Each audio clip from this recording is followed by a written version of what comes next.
Hi, I'm Ethan, I love muzzleloading, and this is your muzzleloading news coming out of the 2022 NMLRA Spring National Shoot. First up, I want to mention that the NMLRA has brought on a new media team here to further promote the association and the sport of muzzleloading. I'm so excited to see this happening.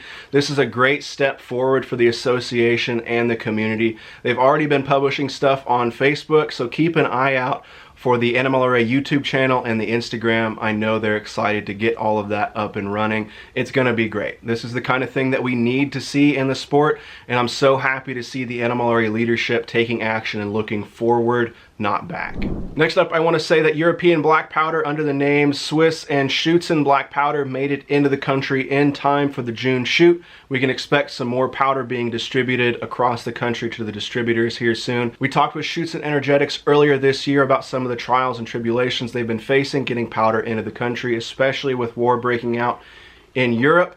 And I'm super happy to say that the powder made it here in time for this massive event where you have thousands and thousands of muzzleloading enthusiasts making their way to Friendship, to shop, to shoot, and to stock up for the rest of the year. I can't thank Schuetzen Energetics enough for getting powder in country in time for this event. I want to say too that powder was available. It was not jacked up in price at all. It was available for the same prices that we've seen over the past few years. Speaking of powder, I was able to meet with some representatives from Estes Energetics who now own the GOEX Blackpowder brand, and they said they are on track for their 2023 release date for more GOEX black powder. They're on their timetable to begin producing later this year and have it out to distributors and available to muzzleloading enthusiasts in Q1 2023. They did say that production is going to start with 1, 2, 3, and 4F black powder.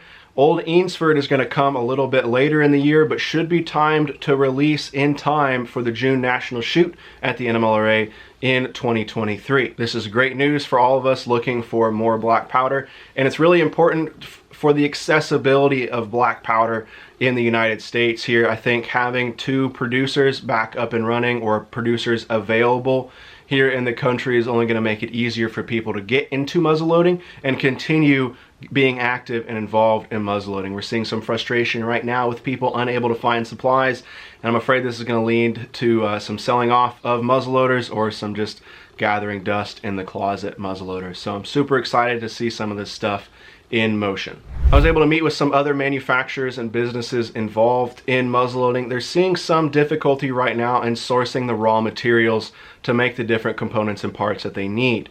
Mainly metal right now is a little bit difficult to get a hold of, where a normal shipment kind of 3 or 4 years ago would be able to come in a couple weeks, or really at the end of a week. We're now seeing like up to 16-week wait times right now for materials, which when you consider the raw materials coming in taking an extra 16 weeks, that's really adding a lot of wait time on the front of an order even before something goes into production. So please continue to be patient with these small businesses as they're working to facilitate and get things going.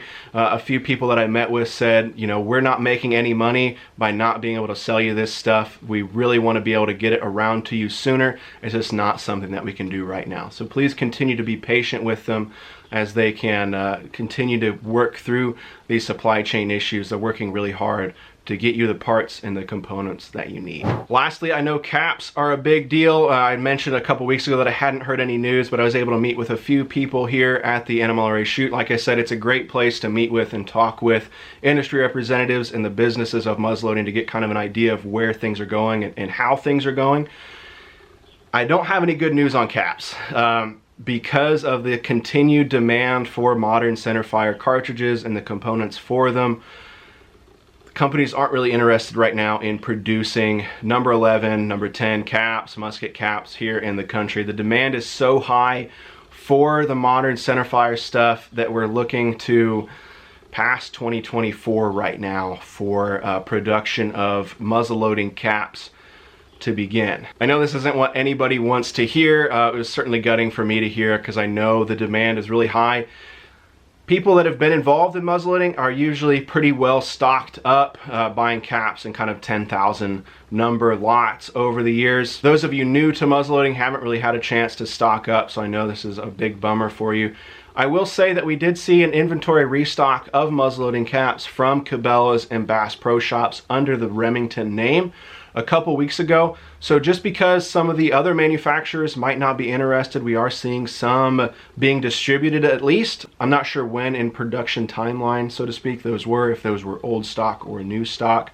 I'm going to keep an eye out on what we can do on caps. Until then, you can check out, I believe it's 22reloader.com. I know some people are having some success using their parts kits to make their own caps out of soda cans. So maybe check that out if you're hurting for caps, if you're just looking to go out and burn some powder. I don't think people are seeing success with those caps in the competitive space, but for just going out and having fun with your muzzleloader, I think that's a viable option until we can start seeing caps on store shelves. As of recording, it's kind of midweek for this national shoot. I'm getting some news and information coming in about the scores and the competitive scene here at the NMLRA this year. I think things are really heating up. It's nice to see a little bit of a change up when it comes to the competitive muzzleloading space, and the NMLRA is a bastion of that. So I'm excited to see what's coming out of that. Gonna have more from the competitors and hopefully some of the champions coming out of this shoot later this week and early next week with some interviews lined up. So I'm really excited.